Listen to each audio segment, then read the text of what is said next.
Hello, everyone. Welcome to the live stream. Tonight, we are going to talk about research techniques, and I want to welcome everyone. Thank you for joining me. I see Ellie's here, Beverly's here. Thank you. Hi, how are you guys doing? As you can probably tell, I'm a little under the weather. I'm fighting a little cold, but I am here and I am ready to talk about some research techniques. What I wanted to do tonight was share with you guys some of the techniques that I have always used all through the years.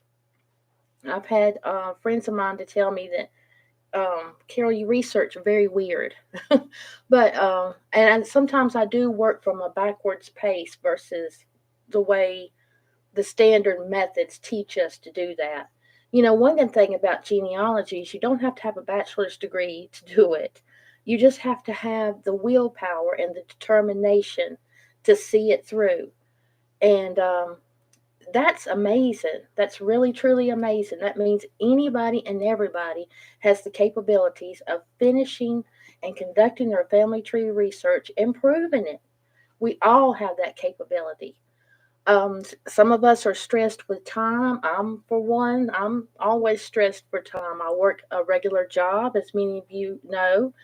I also am involved in various projects, other historical societies. I'm always constantly involved with something. Um, so if I can do that and take the time out to research my family tree, you can do it too. You can.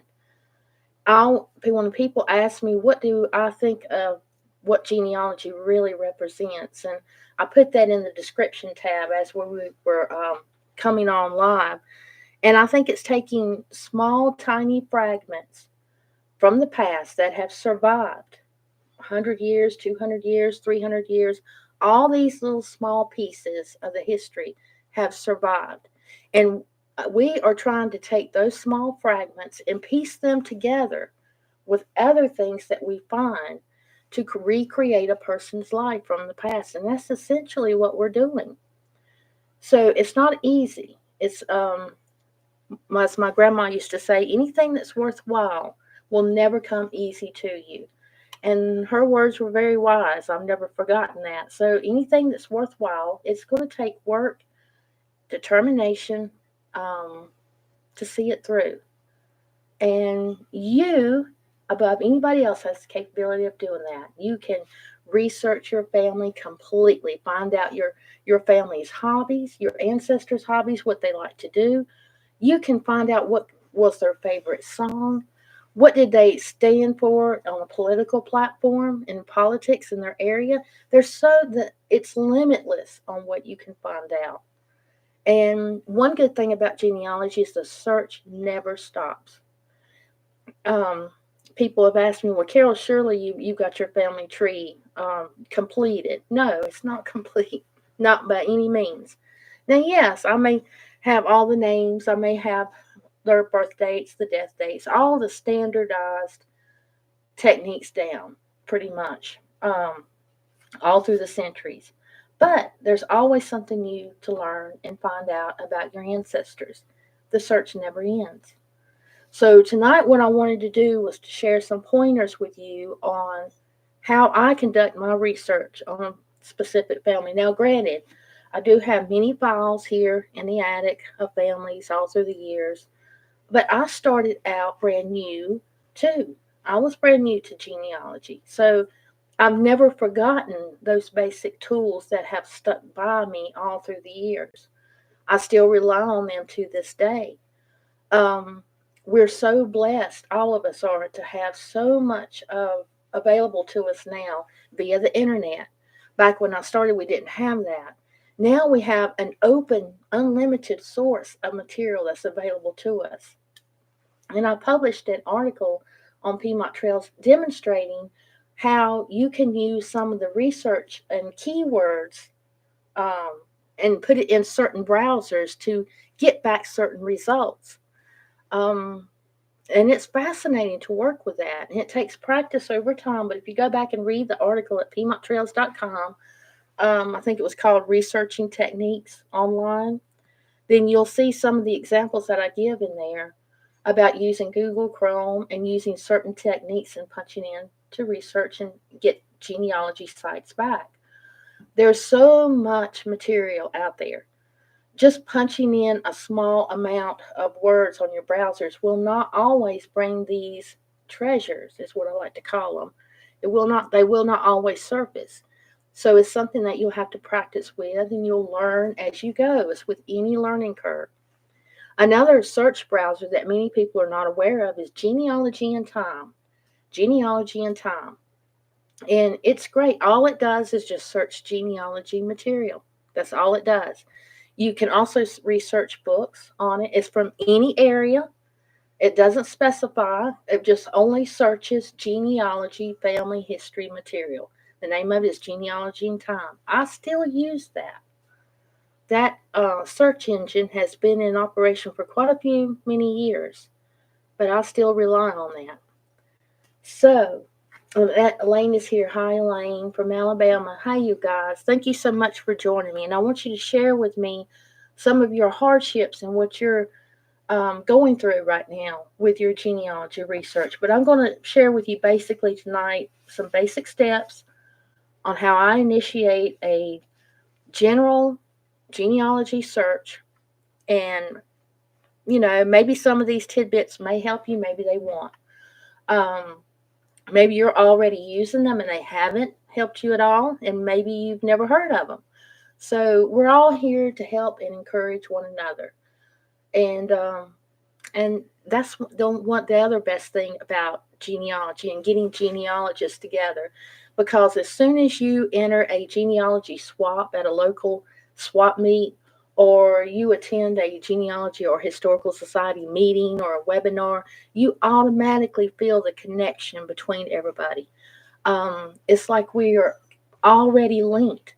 We already have experienced good travels through our journey, and we've experienced bad travels. But it seems like, in a sense, we are all family. We've all been down certain roads. We all understand what's going on and searching certain specific areas. And so, yeah, we're all kind of linked, which is great. All right, the other thing I wanted to share too is one thing I've never forgotten before I get into this little outline here is I want you to look at your own life. And I want you to think in your mind what you do on a daily basis, every day, just your ordinary task, your errands you run, or going to work, or certain things that you do every week. And I want you to think about that. Because, and then when you do, and you go back to your genealogy research, think about your ancestors in that aspect. Think about them in their daily lives and what they would possibly have been doing. If you do this, it will open up a few other doors that maybe you've not thought about before. And just looking at them in a new light. It doesn't matter about the timeline. Just think about what they may have done. You may know what their occupation was, or you may know that they served during or had military records, and so you know that they served during a particular war. Or you may know where a specific area where they may have lived in a certain time. But just think about how they would go through their ordinary day, and think of some of the habits that they may have.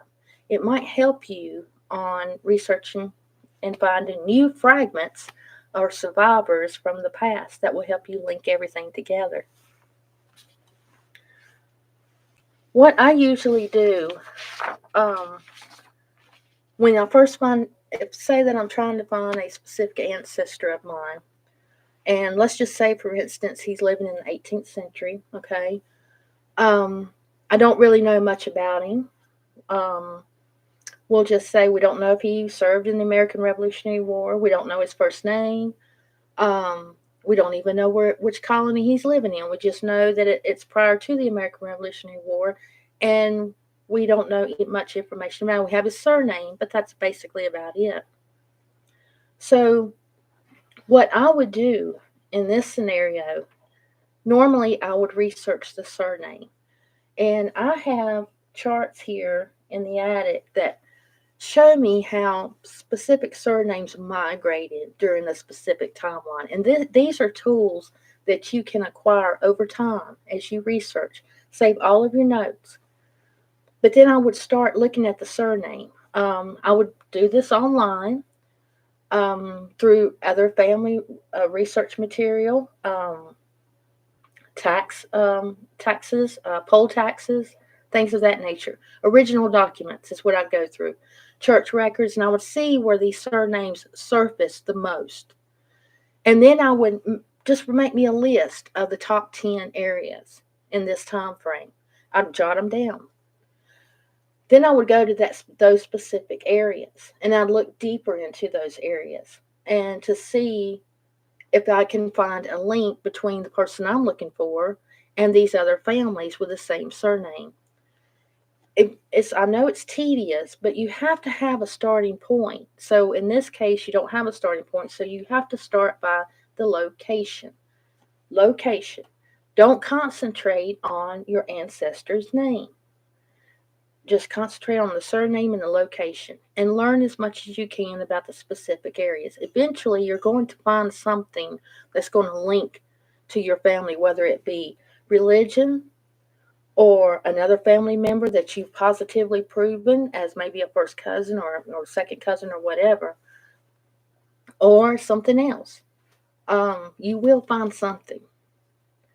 And if not, then you just keep going over these settlements or these areas or the locations and keep digging into the histories.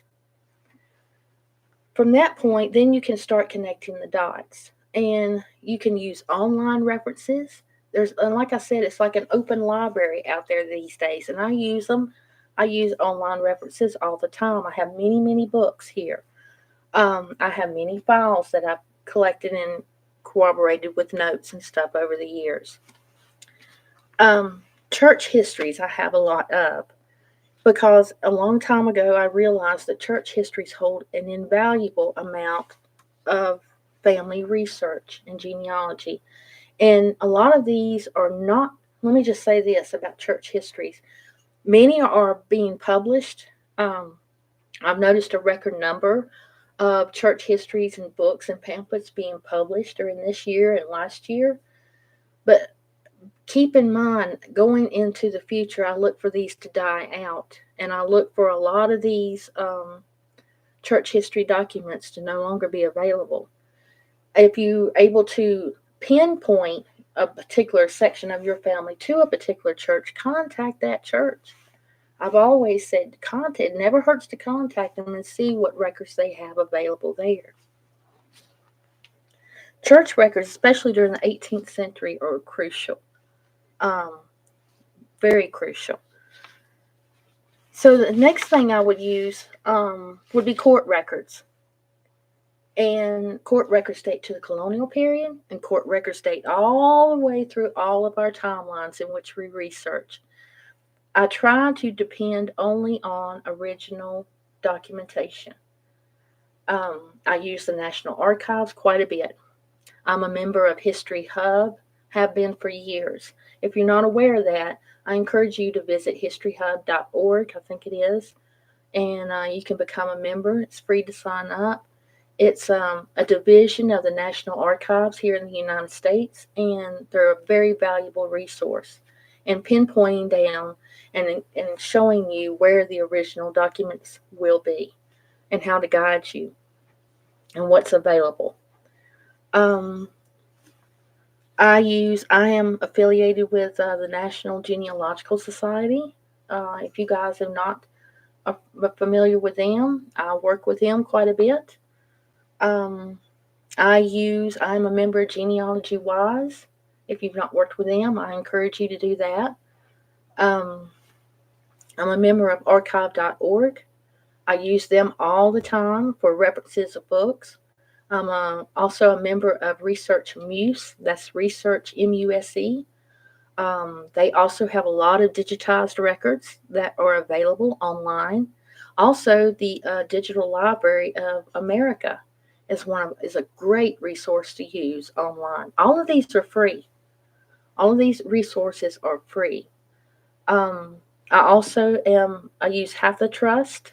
It's halfthetrust.net or halfthetrust.com. I also use Jastor, JSTOR. Um, I have it. Jastor is really great. Once you sign in, you can have a workspace on your profile, and you can save specific files that you're currently working on. Um, so that would be my next steps in going to these websites that I've named, seeing what other additional information I can find. As far as pertaining to military history, I go to National Park Service. I use them a lot. Um, I don't use Fold 3.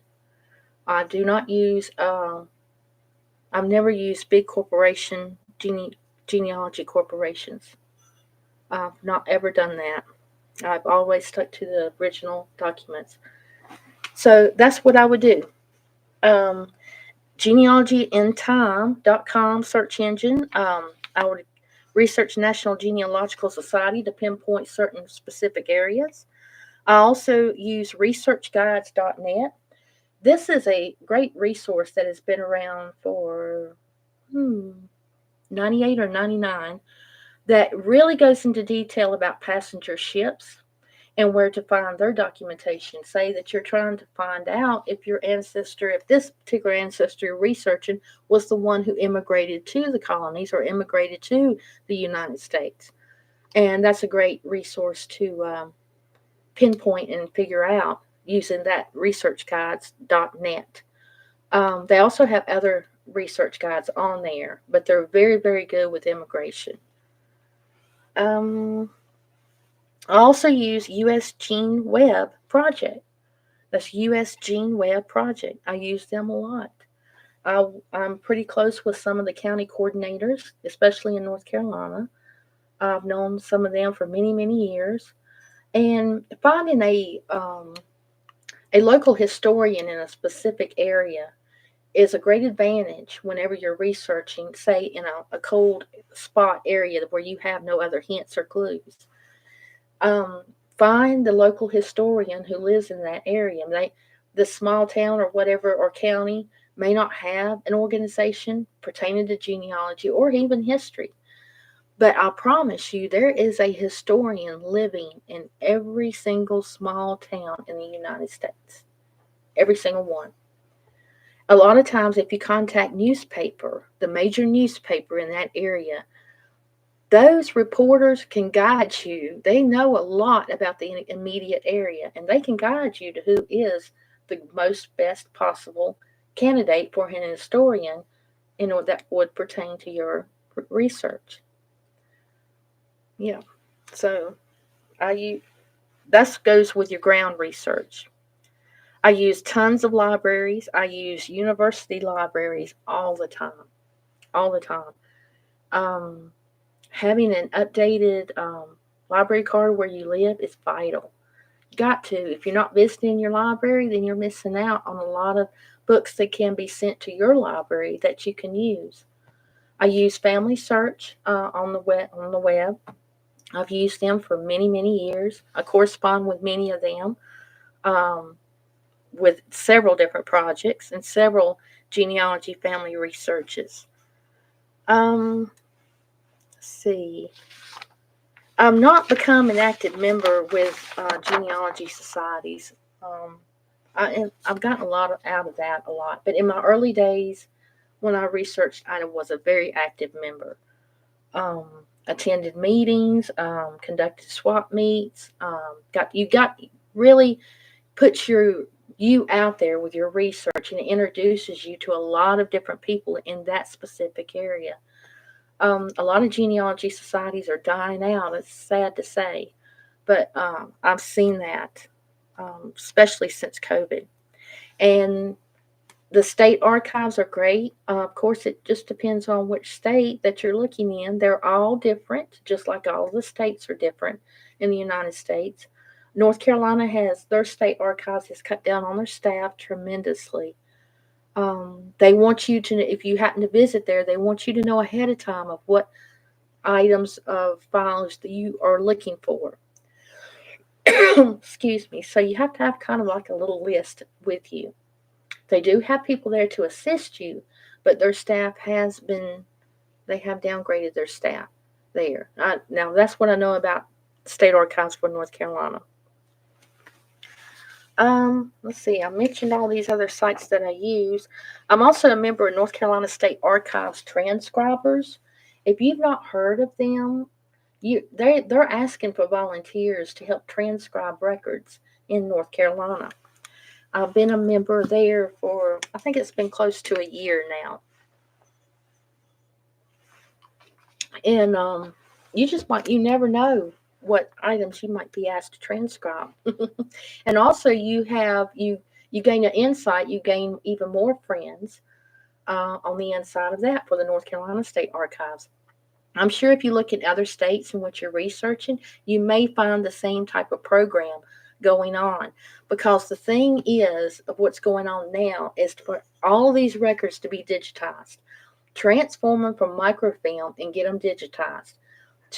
That is to prolong their longevity, to preserve them indefinitely, and to have them readily available for future use. That's the goal.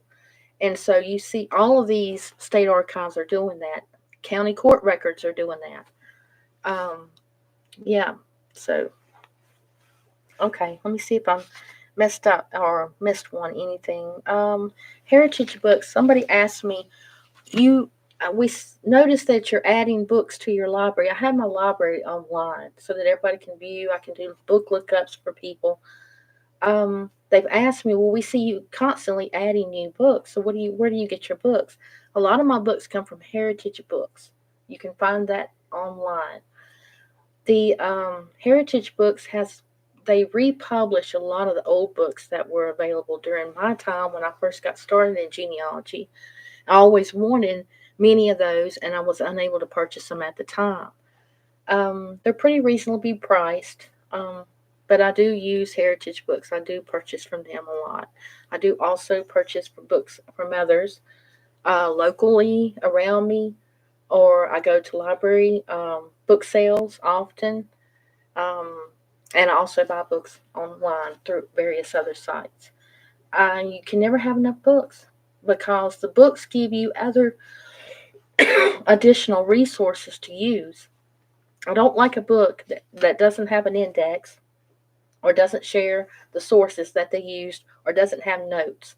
So if you run across a genealogy book that doesn't have an index, no sources, no notes, pass it on by, because it's not going to do you any good. It's just somebody sharing their views or opinions of what they have on these families or history or whatever the topic may be. Books that have explicit notes, detailed notes, index, and sources will give you proof of where their material came from. And not only that, but the sources may lead you to other historic findings that pertain to your family. So, okay, let me read some of y'all's comments. Scotty says Family Search has great digital records. Yes, they do.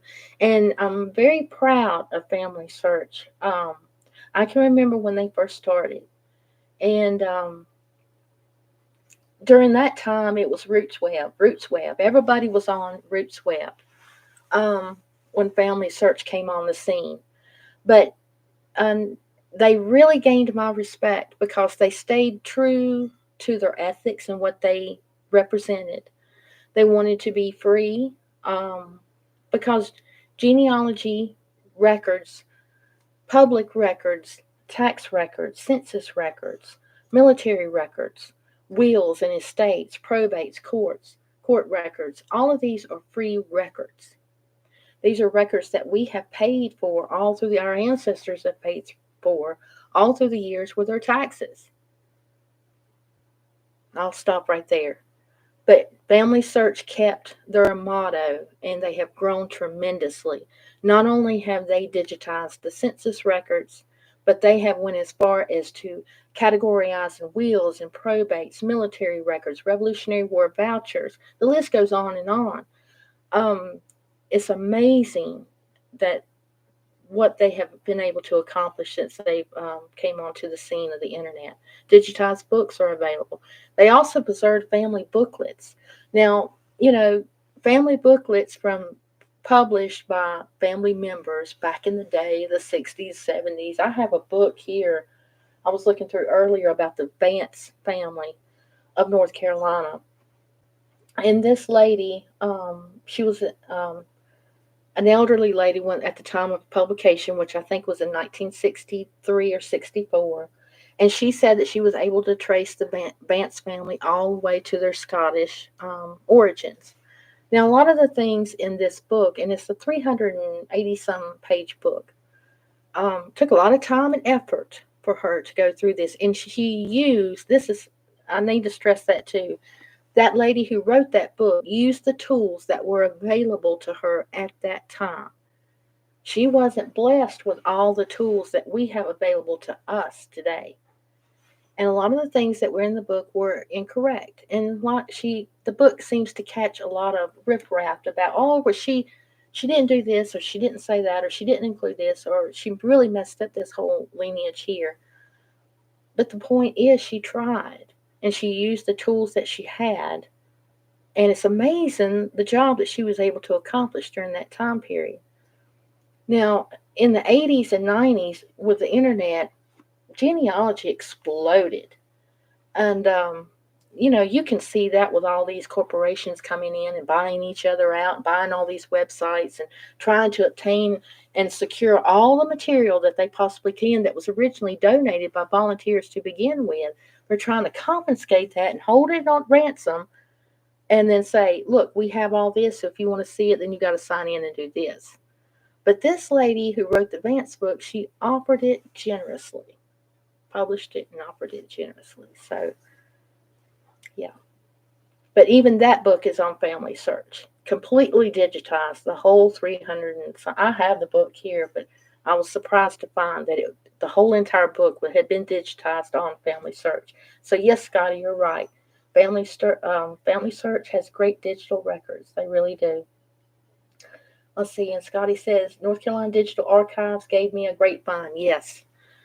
Only the digital archives are growing, and that's their goal there. That is the North Carolina State Archives. That's their goal, is to get everything digitized. Now, I don't know how some things they're going to be able to accomplish that, but they're doing very well with that. And they need a hand for what they have been able to accomplish. They have a lot of volunteers who've been offering their time. Um, with the land grant, Steve McCorkle, who has dedicated so much of his time over the years with land grants, digitizing all of those with the surveys, the plats. It's amazing. And I can mention so many others there at the archives that have really just put forth an effort to digitize. And Tennessee State Archives are really come a long way too. So, yes, Scotty, you're absolutely right. Rain says, I'm wondering how to find an ancestor's medical records. Medical records are a little different breed when it comes to genealogy research. There was, I had an ancestor who was in the state mental institution that was located in Burke County, North Carolina, during the 1930s, maybe early 1940s decade. The institution, I think, was located in Morganton, North Carolina. So years ago, I had written them a letter and inquiring about that particular person's medical records. Um, they did not die there at the institution. They were released, and they weren't there very long. But I wanted to learn more about the details of what occurred while they were there, what happened, so forth. Um, and I was turned down for that. Their reasoning was because I needed to prove direct lineage to that person, which wasn't a problem. But then once I had completed that, then they said I wasn't a direct um, relative.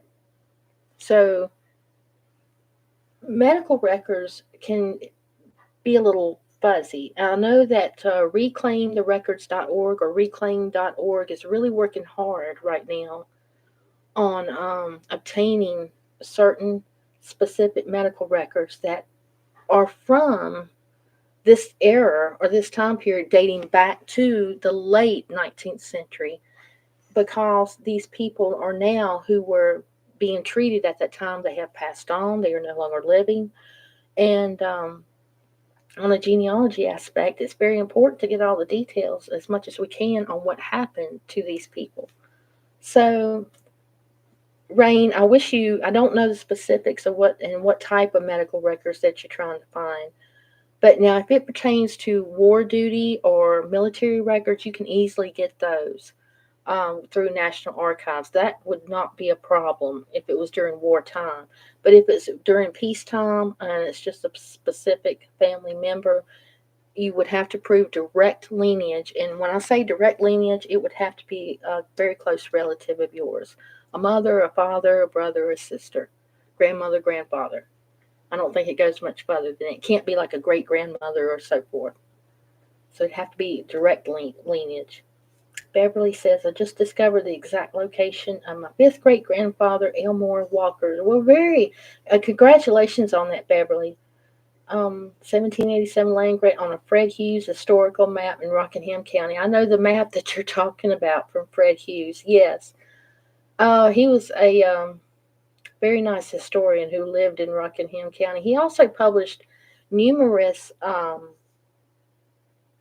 that Fred Hughes map, he published several news articles, and they were also published in Stokes County, too. Um, Stokes County, North Carolina, Rockingham County had neighboring newspapers that had little genealogy stories. They had a separate section in their papers for the stories of the people in the area. So I encourage you to go through that too and look in that. And if you don't have the Rockingham Stokes County Genealogical Society book, I don't have it handy with me. It's a huge book that Rockingham Historical Society printed out. I want to say in '88 or in '89. A lot of walkers are in that book. There are a lot of walkers in that are mentioned in that book, Beverly. Oh, Rain says, thanks, Carol. Well, you're very welcome, Rain. I wasn't much help to you. I'm sorry. I have yet to obtain those records from the mental institution on that particular ancestor, but I'm not giving up. They are fully aware that I want the records. I do know how big the file is. It consists of 30 to 40 pages. They did tell me that. They did tell me the admittance date and the date when they were released. They did tell me that. But as far as any other medical information, they would not. And I also offered to pay to have the copies, and I asked them could I actually visit in person to the institution that currently holds the records and pull them and actually make copies of them or pay for someone to do that, and they were not willing to do that. So I don't know how much help I was on that, but I wish you great success on obtaining the records. Since you're looking for medical records for your parents who are now deceased, and you should be able to obtain those without any problem because you are a direct descendant of them. You are their their child. So you would just have to have proof documentation, your birth certificate, and you should be able to submit that to them. I don't know which state this is, but it's in Chicago. Okay, it's in Illinois. You should be able to submit that, get a certified copy of your birth certificate showing your parents' names, and then go in and ask for them for the medical records. They should be able to give that to you because you are a direct descendant of them. They shouldn't refuse that. Let me know how that goes because I'm interested. You got my curiosity up, so I want to know if you're successful. So, Rain, let me know if you are. I would love to hear back from you. Um, okay. Let's see. Ellie says, anyone know of any instructional videos on how to conduct searches on websites like the state or national archives? My computer skills are lacking. There, if you will go, Ellie, I brought up History Hub, I think earlier. If you'll go to historyhub.org, and I'll type it in, History Hub. This site is affiliated with the National Archives Association of the United States. The people who actually work at the National Archives maintain this site. I've been a member of History Hub for years. It is set up as a forum site. In other words, you can post questions and they get back to you with the responses. It can pertain to military records, genealogy questions, um, land records, all types of records. And they guide you in how to obtain copies from the National Archives. Someone was telling me the other day that National Archives had really gone up on a lot of their pricing. Well, it's true, they have. With shipping, costs are higher. Um, Making copies are higher. If a file, like one of my ancestors who served during the Civil War, their file was 61 pages. So they gave me a quoted price. I'm still in the process of filling out the form that they mailed to. They emailed it to me to fill out and print out and then send it back with my payment. But it's well worth it. A lot of those, this was an actual pension record. A lot of those Civil War pension records go into detail about the family, where they lived, what they did for a living, who their parents were, who their grandparents were. I mean, it goes into detail. The people who were taking the information during that time period for the pensions, they asked every kind of question under the sun and the moon. And if that person was conducting their job in which they wanted them to do it and writing down everything, then all of that is going to be in those files. So the 61 pages, I'm thankful that that is available for that particular ancestor, and I'm getting that from the National Archives. So they have people that'll help you there, and they'll guide you. They're very nice. They're very courteous. Don't ever think that any question is not that's not that people are going to look down on you for asking something, on there. It's not like that. It's like they're all a family. They're there to help you. And it's a very good site. I've been there. I've been a member on there for quite a few years. It's easy to sign up. It only takes just a second, and then you're there, and you can experiment through the site. It's very easy to go through it, and you can ask your question, and they'll give you a response. You're very welcome, Ellie, and I hope that works for you. All right, guys. I hope some of this information can help you. There are many, many other sites on there that digitized newspapers are really becoming the latest rave on for genealogists. Um, a lot of local counties, historical societies, libraries are getting involved on digitizing local newspapers. So don't think that newspapers.com is the only place to go. I'm not a member of that either. I get my newspapers directly from the source or from the area. But more and more are becoming available. In fact, before I got on here tonight, I went on Google Newspapers Archives, or Google Newspapers, I think is how you get to it.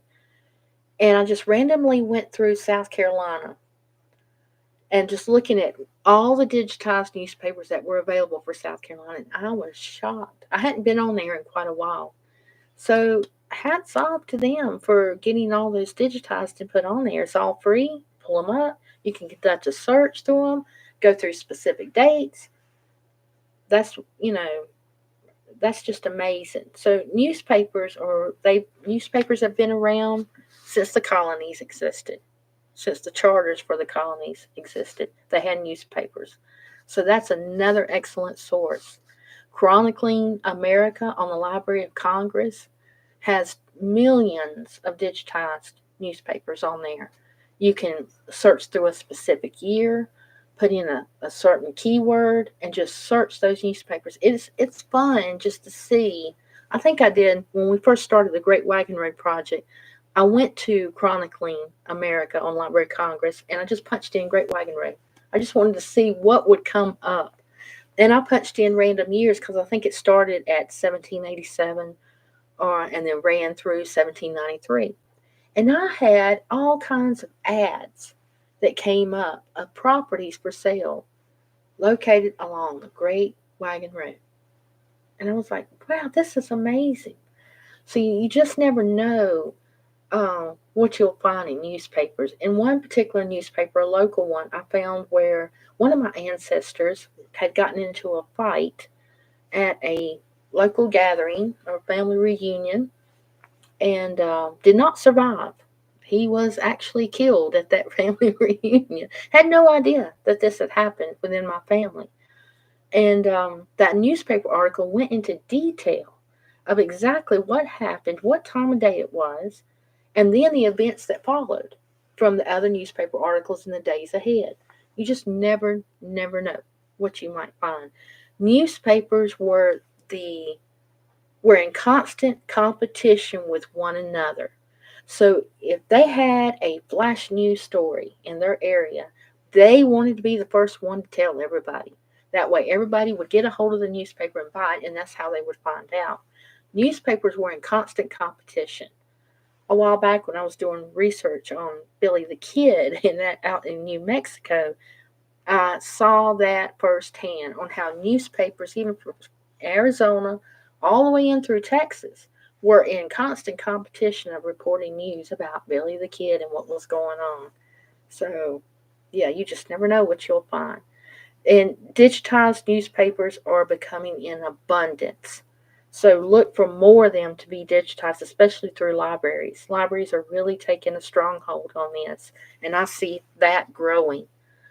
I will say this before we go.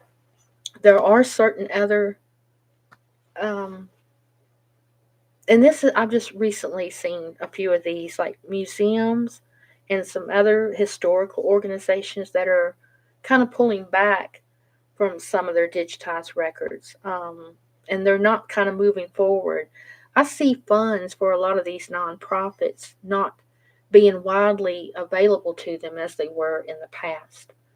So I think it's important that we support our historical organizations. I try to do my part on that, and I try to become involved as much as I can um, with other things that I have going on. But I can just see the trend already starting. Like some of them have, like I said, they're they don't have as much staff. They have limited working opening hours, and they are. Whereas during when the pandemic hit, when COVID first hit, it seemed like they were all going on social media and sharing a lot of their things so that they would not be ignored. They weren't allowed to be open during that time. So they were creating some very interesting videos and all kinds of things. And now I see that trend kind of dying off with a lot of these organizations. And I think the funds is a big part of that, especially for these nonprofits. So, yeah. Um, Ellie says newspapers are a great resource for filling in details. Yes, they are. Um, Found a lot of family stories, like a 75th birthday that gave all the family births and wedding dates. Yes. You know, back in the 1920s, 1910s, 1900s, family reunions was the thing. 1930s, it was the thing for all families to gather together and have a big family reunion. The local newspapers sometimes would be involved. They'd take a picture of everybody standing in front of the old home place or in front of their home, and all of these people, just huge, tons of people out within this picture, and every single one of them are named. Um, yeah, it's just, and there were many times, like in Illinois, I've seen a few of these in Indiana. Family reunions printed out like pamphlets, like just a small flyer folded in two. They were shaped. I don't know if you guys have ever seen them, but you just take a regular paper here, and they were just shaped like this, and they would be like a little pamphlet, and they would have the family's name, and on the inside the date of when the family reunion was going to occur, and who were the oldest, who were the youngest. It was highlighting that reunion. Um, a lot of families kept those as keepsakes. That would be one of the fragments that have survived during the years. So look for those. Not all family reunions did it, but I have ran across several of those that actually printed them out. They were kind of like church bulletins back in the day, but they would have them printed out, and it would be for their family reunion. Amazing. Thank you guys so much for joining me this evening. I hope you all have a great rest of of the weekend, of what's left of it. I hope all of you are all in good health and stay healthy. Be safe, everyone. Spring is around the corner, and we're going to have a lot of things coming up soon. So I will say this: we've got the Herman Husband podcast coming out next week. Um, we found a lot of additional information about Herman Husband. I'm not sure if you're aware of him, but he was a great participant with the Battle of Alamance in North Carolina in 1771. And we found a lot of additional information about him this past month and a half, and that was the reason for a lot of the delay in publishing this podcast coming up. So if you're interested in the regulators and the people who were involved with the Battle of Alamance, then I encourage you to stay tuned. We'll have that podcast coming out next week and a half. All right, until then, I hope you all enjoy your journey to the past. Thank you so much for joining me this evening. Stay well, and God bless.